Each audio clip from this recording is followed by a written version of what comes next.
Hey guys, I'm Anthony DeiCicchi with On the Water. Today I'm going to go over some helpful tips and techniques of making your own chum. Why make your own chum? Well, number one, you know what you're putting in your chum. And the best kind of chum is fresh chum.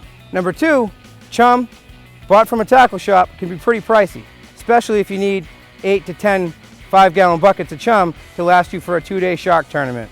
The bare essentials to making your own chum, as you see, we have a brush chipper here. Some people use a hand grinder, but it's a lot more labor intensive. We have a tote for the chum to come out of the wood chipper or brush chipper and go into to gather. We got some buckets that will freeze easily. These are 2.5-gallon buckets that we have covers for, which will fit in a freezer pretty easily. And we have fresh bluefish. A lot of people like to add their own items into chum. I like a little visual appeal to mine. This is about 4 or 5 pounds of fresh striped bass scales. Some people use glitter. Some people use some sort of an agent to soak up some additional oil like oats so that they sink faster, or they mix some sand in to get it up and down the water column. And you can pretty much do anything you want with your own chum slick. That's the beauty of putting it together yourself. We're dressed to get messy, and let's get this show on the road.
Guys, one way you know for sure you got nice fresh chum is that nice red color you see.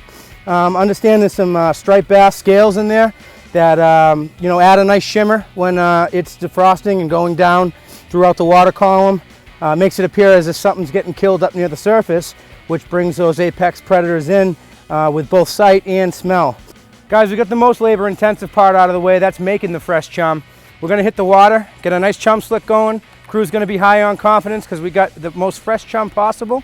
And the nice thing about sharking is once you put that chum in the water, you never know what's going to show up in your slick. Thanks for joining us today, and be sure to check back frequently to onthewater.com for the region's most up-to-date fishing reports and other helpful fishing information.